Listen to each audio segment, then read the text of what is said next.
And ladies and gentlemen, welcome back to the Intel Extreme Masters Sao Paulo for 2014 Season 8 tournament.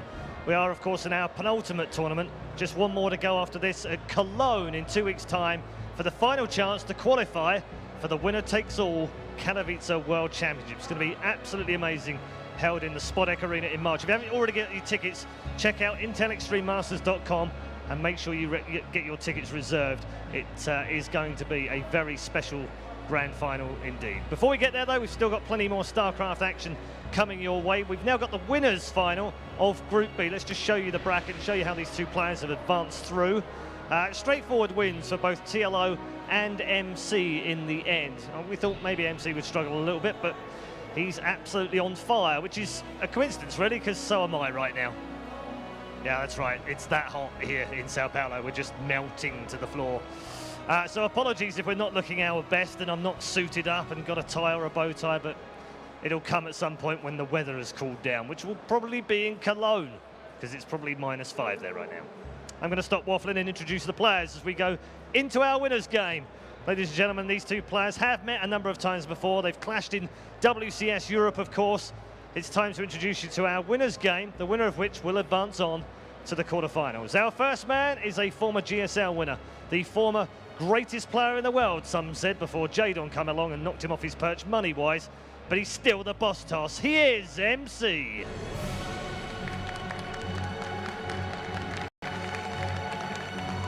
And he goes up against a well-known face in European WCS and, of course, European StarCraft, a man who made a name for himself back in a very, very old game called Supreme Commander and made his way all the way through to StarCraft. He's the German Zerg. He is TLO.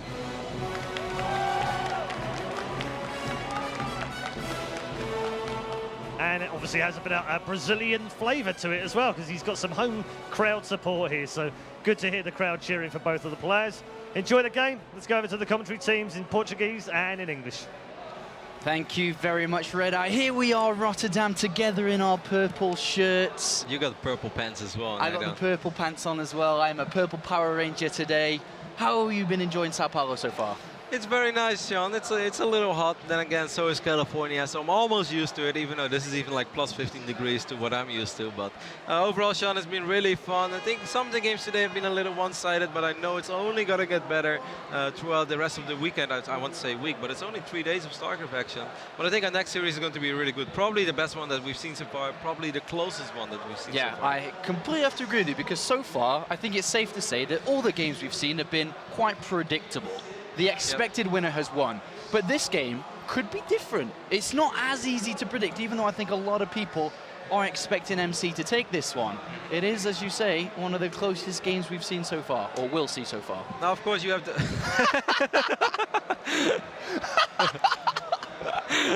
Well, that caught me off guard. What is he doing? I would almost say that he's sunbathing, but we do have some sort of a roof. Then again, it's not like completely proof. Maybe he found an angle where there is some sunlight shining on him. I have no idea. The only thing that pops to my mind is a bit of relaxation. It's not meditating. But, to be honest, I think it looks like a nap. Maybe someone should wake him up. Let him know he's playing. All right, well, that's the way he's going to approach playing the boss toss. Of course, MCA, two-time GSL champion, is the highest earning StarCraft player. He's an absolute monster. More so than, you know, in the past couple of years. He's got fire inside him once again, Roddy. Yeah, he looks good. We spoke about this a little off the record as well in the last few days. There are always these moments throughout, at least there has been these moments throughout the entire life of StarCraft where you feel, you know what, I really think that MC's time is sort of over right now. Like, he's been super successful, and he will probably have a little bit of success here and there, but this is it. Like, his style does not work, but he's able to adjust himself so quickly to new styles, and he just blows you out of the ballpark every single time with not just his success, but the way that he gets there. Just show that he's capable of switching things up so quickly. He's able to learn new stuff, and at the end of the day, MC is one of those players. He just gets it. He just knows how to play this game, and it doesn't really matter what's the meta game, what's popular, what he's supposed to do. MC is just good, man. I think one thing that's always stayed the same is his aggressive nature. MC will be in your face, and he's not afraid to be there. Rotterdam, of course, MC most recently leaving SK Gaming at the end of 2013, is now a part of the esports agency in Germany. And TLO and stayed with Team Liquid since 2010. Yeah, July 2010. He's been a long-time member of Team Liquid. He's had a rocky career in StarCraft, though lots of ups and downs as TLO had throughout it. Probably more than almost anyone in the European scene, I'd say, because his highs have been very low, but his downs have also been quite low. But right now, I'd say we're somewhere in between. It's really weird because like the early stages and basically anything up to mid-2013, TLO was doing really well. And people were like, wow, TLO has finally found his groove with Zerg. He was posting consistent results, always like make to the playoffs at the DreamHack that he attended. Good runs here and there, did good in WCS Europe Season 1.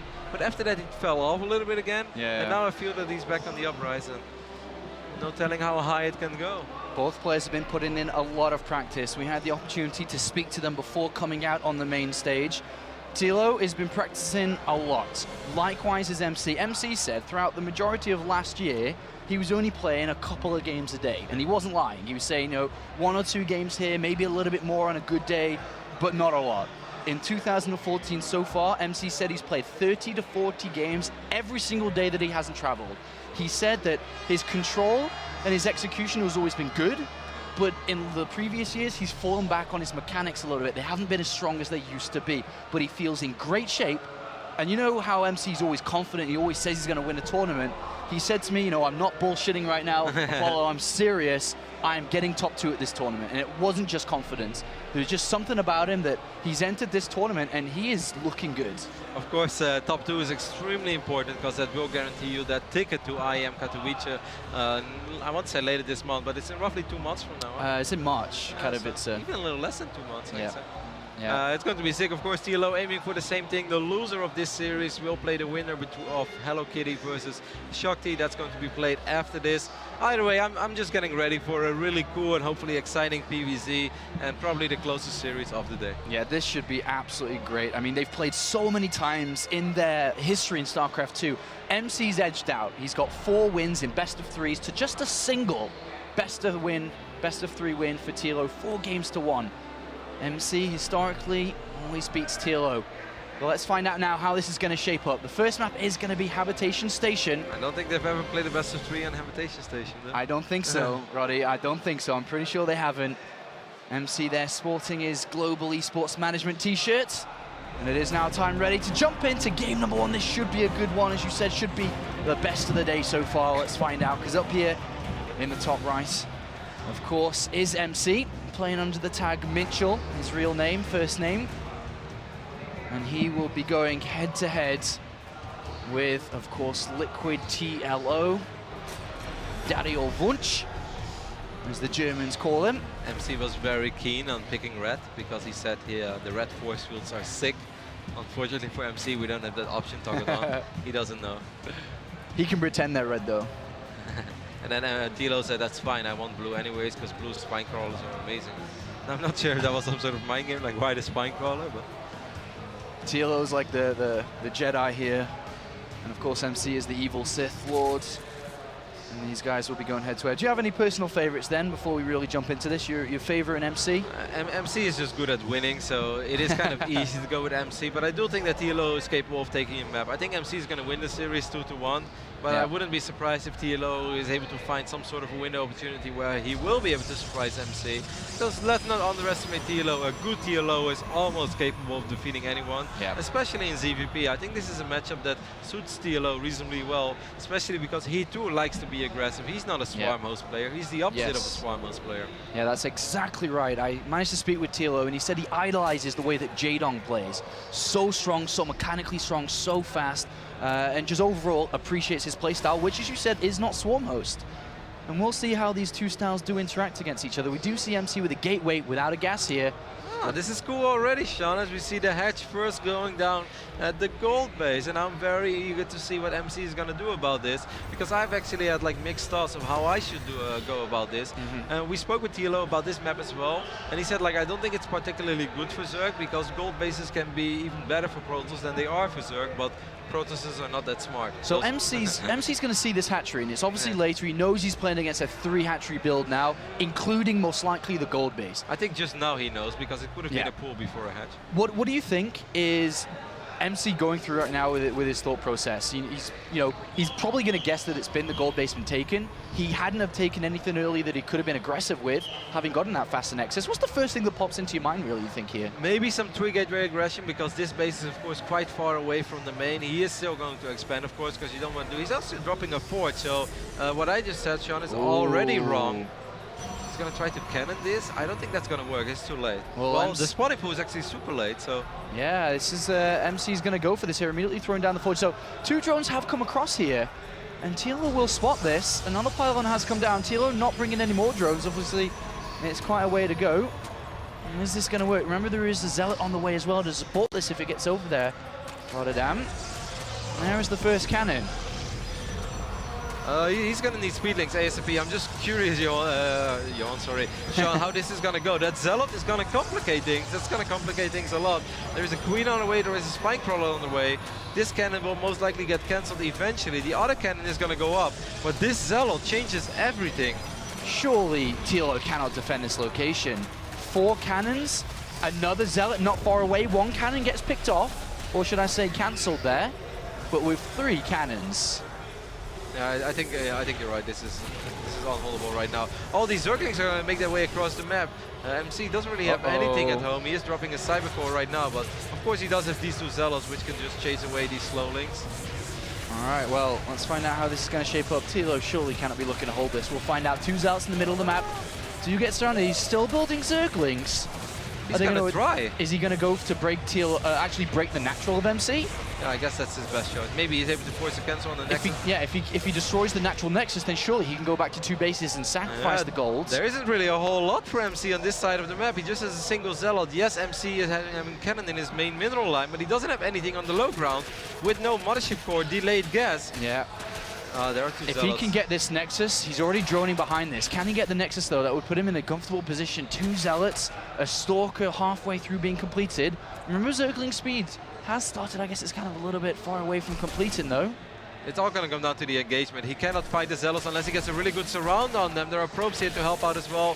Probes are extremely important because it will make the difference between a Zealot hitting a Zergling 3 times or 2 times. And here we do have the Zerglings getting in there. A lot of probes are going down. Zealot as well, and TLO's cleaned up all those probes. It's 28 drones to 16 probes. This is good enough, Sean, especially with speed more than halfway done. He can actually have a big follow-up with another 12 Zerglings, and if MC doesn't have a full wall-off, he doesn't have a single cannon on the low ground, he doesn't have a Mothership Core. Remember, there's no Queens here, though. He didn't build any early, the way that he's been playing this out, so... But he's throwing out a Roach Warren here. I mean, I guess he can anticipate that the Cybercore has been around for ages, and, Warp Gate could have been down quite a while ago. I mean, and he knows there is a fort shot on the map, so maybe he's worried about +1. Well, remember, I mean, Warp Gate research hasn't even begun being researched here, Rotterdam. But that's what we know, that's not what TLO knows. Well, that's not what MC may not know either.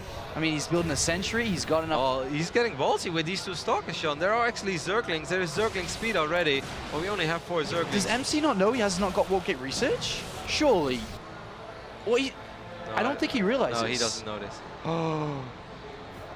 That's a big mistake. Write it down. He does have a full wall up now, so... Okay, well, there's no aggressive options here, though, from him. Not with that Warp Gate research only just now starting. TLO actually starting up 4 roaches. He's probably worried about what could go on. Of course, there is still this pylon. I want to say these pylons, but it's just a single pylon. But it's very well protected. TLO has to be worried about that, because if MC would have gotten +1 and Warp Gate would have been ready already, he can wipe in a bunch of +1 Zealots. What do you make of TLO building 8 more roaches?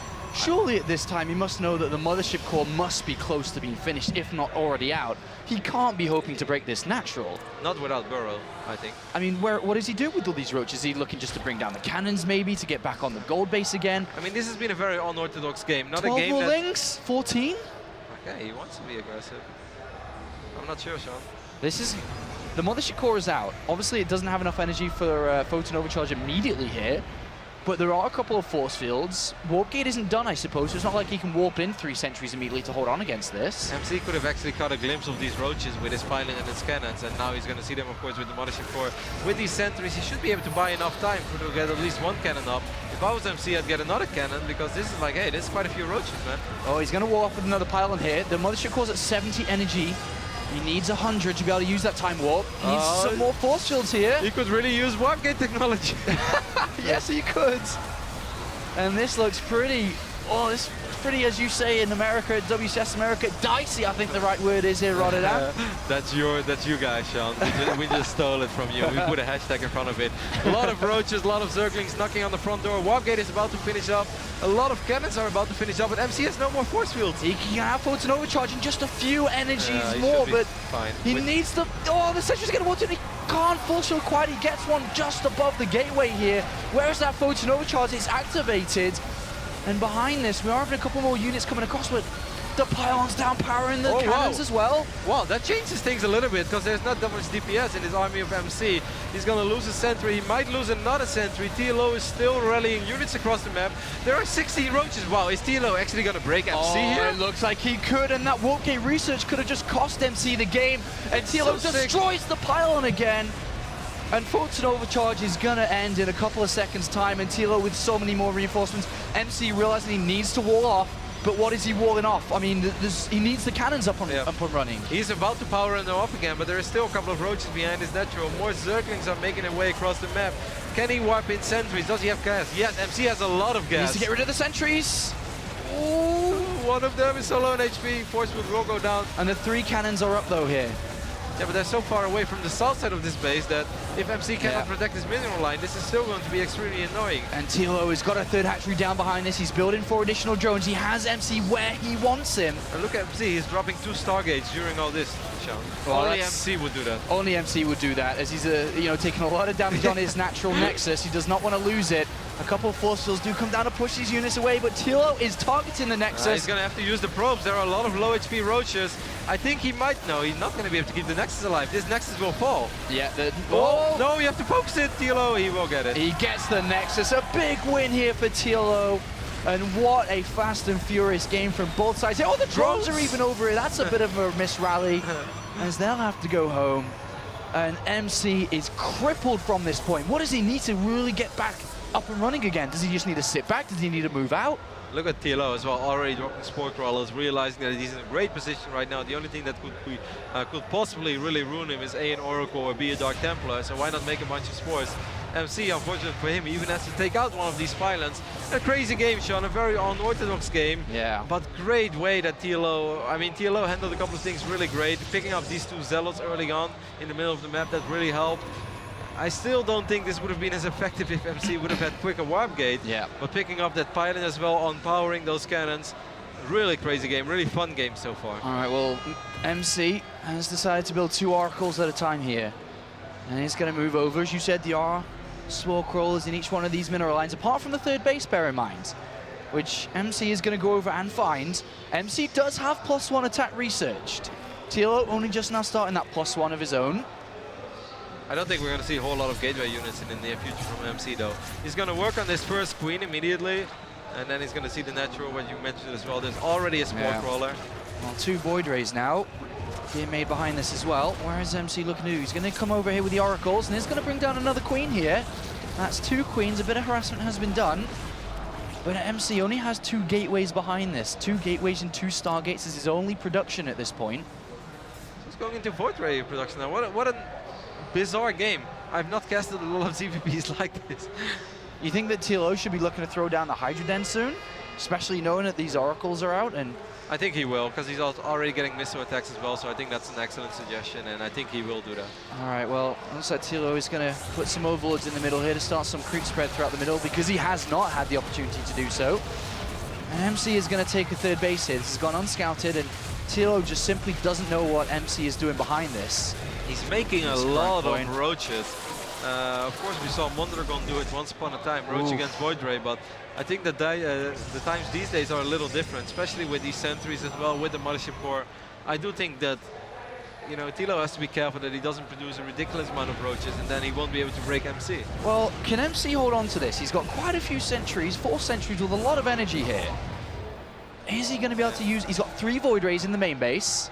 He's going to see these units in the middle of the map now with the Mothership Core, so he's got to bring these Void Rays down. If MC can hold on to this third... Let's not forget, he has cannons in the natural as well, so he doesn't really have to worry about the natural. He might lose the third one time, but TLO is going to lose a ridiculous amount of units if he decides to commit. And he doesn't look like he is going to here. Sick force fields there by MC. Oh, beautiful. He's going to trap a lot of these roaches, and now TLO's, I suppose, forced to attack. He's going to move him. Time Warp is activated. He's got the Photon Overcharge available. Oh, no, never mind. He's going to use the second Time Warp, and the Void Rays are melting everything here. And MC holds on, and that attack there, that choice to build those units for TLO has not paid off. You think that MC's way back in this now? Yeah, just like that, he's back in it. I would even say that he's slightly ahead. I mean, supply-wise, he's ahead. He actually has 20 army supply lead. He's only down 10 workers. TLO doesn't have fantastic tech behind this. He doesn't have a Hydra Den. Just the infestation pit is going down right now. Roddy. He doesn't have a massive upgrade advantage. 5 Void Rays and an Oracle. Can they break this third? A Queen and 2 Spores? Maybe, I mean, maybe he can reinforce with some Queens. More Spores are going down. He's actually repositioning one of the Spores. This could get dicey. Oh, okay, so he's going to move back here. Queens are coming down. There's not a lot of anti-air right now. There's 3 more Queens being built. And MC putting the pressure back onto TLO, who, remember, at the start of this game, destroyed that natural, but on the other side of the map, there are roaches there. MC will hold off with force fields. And it looks like, is MC going to be able to keep the hold up? He doesn't have that much DPS here, but maybe he can re-rally some Void Rays. That's exactly what he did. The 2 new Void Rays just spawned. They will take care of this Roach army, and meanwhile, at the same time, on the other side of the map, Void Rays are wrecking everything. GG. MC is able to pull that game around and put it in his favor. TLO immediately glasses off, rubber the eyes, and headset off too. Whew. That was an intense game from both sides, but MC, as cool as a cucumber, sits there and takes a sip of some orange juice or mango juice. Brazil has some great mango and orange juice. And they're very proud of their mango juice. It is beautiful. We had some coconut juice yesterday in the park as well. That was great. If only I had my pom-pom. If only. I know, that was a really fun game. Wow. I don't really have other way to sum it up. Like, What do you think's going through his mind? Like, look at him. Probably a little frustrated because he felt he had it and he was in a great position. He was ahead economically. I just, you know, the choice to make all those roaches against all these Void Rays was obviously not the right one. Do you think it's a lack of scouting potentially, that he didn't know it was double Stargate, that he didn't know MC had the capability to build double Void Rays? Yep. Because if he didn't, then maybe those Roach and Links could have worked. It is perfectly possible that TLO indeed thought that he chrono boosted out 2 oracles of 1 Stargate, because that's something that a lot of Protoss players do. Sending out the single oracle, that can often not be that effective, because, you know, the Queen will put up a good fight. By the time that one Queen dies, a new Queen arrives. So often what Protoss players do is they save up 2 oracles of 1 Stargate, and then they send them across the map. So I do think you make an excellent point there, Sean. I think he thought it was playing against a single Stargate. A little bit unfortunate there for TLO. A fantastic start for him throughout that game. But it is MC who was able to capitalize on a couple of errors there from TLO in the mid-game and finds himself 1-0 in the lead. And remember, the winner of this best of 3 advances to top 8 at least, guaranteeing themselves $1,000, 250 WCS points, starting the year with a bang when it comes to the WCS points. And of course, getting closer and closer to top 2, where you would qualify for that $100,000 winner takes all tournament in Katowice, which I'm sure MC wants to play in. MC already knows how he's going to spend the money. That's right, man. He wants that car. He wants that R8. But imagine MC in an R8. I cannot imagine it. I can. I mean, if listening to Drake on the highway, Roddy? I'd be jealous. I'd be jealous. I'm not going to lie. I mean, if MC really wants it, he can already get one. Yeah, probably actually that GSL money. And yeah, he's won a lot of tournaments and he's won a lot of money over his StarCraft career. It seems like game number 2 will be played on Polar Night. TLO got close to winning game 1. I still believe that he has what it takes to at least take a map. It's just a crazy game on Habitation Station, Sean. You cast a lot and we see a lot of StarCraft, but I haven't seen a whole lot of games that unfold like that one did. Just a lot of cool decisions made by both players, some with the right ones, some with the wrong ones. Either way, it was good fun and I enjoyed it. Have you been bitten by any mosquitoes yet? For a second I thought you said pissing. I was like, what? Pissing near mosquitoes? Why would I do that? No, man. No, I have not been bit by mosquitoes yet. I've got 4 bites on my legs from just today. How am I the only one that's been bitten? Is it my English blood? Yeah? I mean, you are kind of a hottie, Sean, so if I was a mosquito, I'd probably go for the blood. Come on, don't steal your own hashtag. Hashtag Roddy is a hottie. You're a sick man, Sean. Polar Night is the second map here. We are ready, and we are in it immediately. MC does lead, but up here at the top of Polar Night, must win the next 2 in a row. Playing for Team Liquid, of course, is the lovely one. I've never heard that. That's cute. It's my private nickname for him. And then down here is none other than Jan Minchel, also known as MC. The Bostos, the president himself. The man who's just really, really, really good at winning. And he showed that in game number 1. Oh boy, did he show that. Hey, how did you feel? Like we almost had no opportunity to talk about it, but how did you feel about the reaction of MC to, despite opening up with that gateway first, follow it up with the Forge and go for a Zealot and Cannons? Do you think that's something that you can do often? I mean, it seems like very hard for a Zerg to stop because all the drones are so far away. That's, I mean... But what if TLO would have pulled 6 drones immediately instead of 2? But what happens if a fake pylon comes down and he pulls 6 drones, you know? Then you just put them at the gas, I mean at the gold, as soon as it finishes up. Yeah. I really wonder, I would love to see that unfold once more. I mean, there's a couple of people that believe out there that as soon as you spot it early on, you immediately throw down a Forge and you're able to, you know, do a lot of damage to that third. But there's other people that say, well, it's going to be too late. And it has been, you know, 50-50, but I think MC showed us that that looked more than stable. You know, that was down fast. That was down and supported well by the Zealots. It looked like MC was more than confident and knew exactly how to pull that off. This time TLO is not going to be as crazy as we can see the pool first going down, and of course he will follow it up with a hatchery. Polar Night, an interesting map in ZVP. I know there are a lot of Protoss players who are just not a big fan of this map in general, but there are a lot of styles of Protoss which actually fare reasonably well in this map. What do you think of MC's build here, opting to go Gateway without gases into a faster Nexus here? Traditionally, when we see Gateway play and Gateway openings, it's usually complemented by a gas and assimilator thrown down. What do you think of MC doing this? Makes me think that he just doesn't want TLO to be that greedy. Like this is somewhere in between. He's like, if you're going to go really greedy, if you're not going to drop extractors, I might drop 2 gateways behind this, and I'm going to put on some 3 gateway pressure, which can be hard to stop on Polar Night if your gas is late for a Zerg player. It's interesting. I don't have a whole lot of experience playing this style myself, so I'm not going to pretend like I know exactly how this is going to unfold, but I think that's what's going through MC's mind. All right, well, TLO's Overlord does fly across and above that Nexus, does spot the Chrono Boost in the gateway for that Zealot, also spot the double gases coming down and can know that the Nexus is also been planted. One of the main reasons why a lot of Protoss players are not a big fan of this map is just that it's impossible to hide something from the Zerg. Like, where are you going to hide anything? There's not that much area in your main base, and it's just Overlord heaven all around. It's just sweet spot after sweet spot for Overlords to idle on.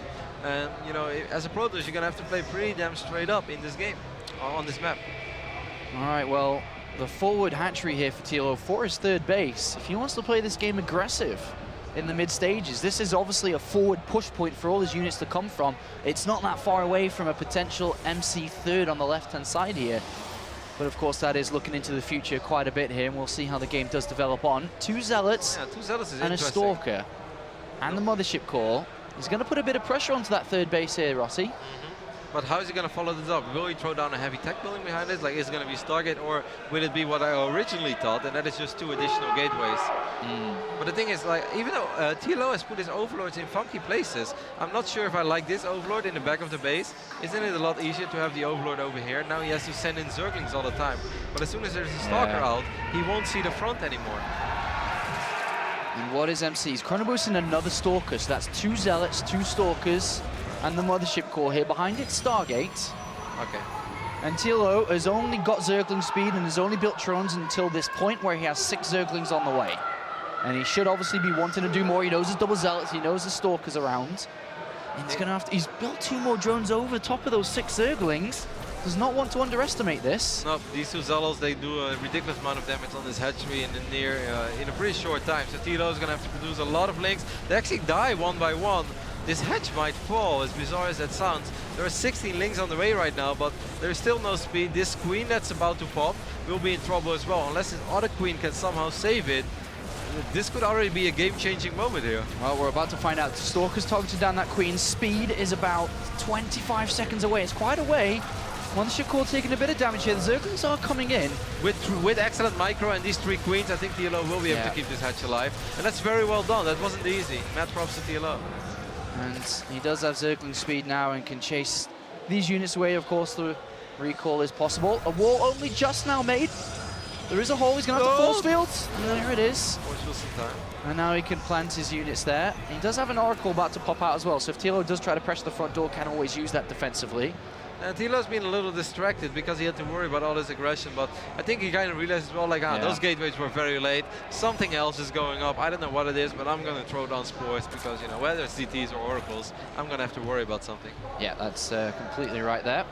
And he is looking frantically around the map for any pylons, any units. And I think he caught a glimpse of the Oracle, by the way. I definitely did, as he's bringing one queen back. And that Oracle is going to target down this queen. It's going to take a lot of damage there, especially with queens all around. Whoa, and he loses it, Rotti. Not good. Not good indeed. Behind this, more units being warped in, another Oracle being built. Yeah, ballsy move there by MC to just let it idle. Yes, there was a low HP queen, but, you know, Sport Crawl is doing a lot of damage to pretty much whatever. He's producing a second Oracle now as well. I think that's just to keep, you know, keep TLO in the back foot a little bit. Yeah. Try to see if he can pick up a few workers here and there. There will be a Void Ray as follow-up. I don't think he necessarily wants to commit to the Void Rays, but if he has any ambitions of ever taking a third base, he's going to need to rely on a Void Ray. Yeah. You know, Blink Stalkers or Colossus or Storm is so far off. Yeah, I think he's going to move out very soon here to take a third. He's got quite a few units now. Definitely should be enough to support taking a third base. He's in on a few gateways, so he's not rushing out here. 3 gateways in total. Is he even looking to take a third?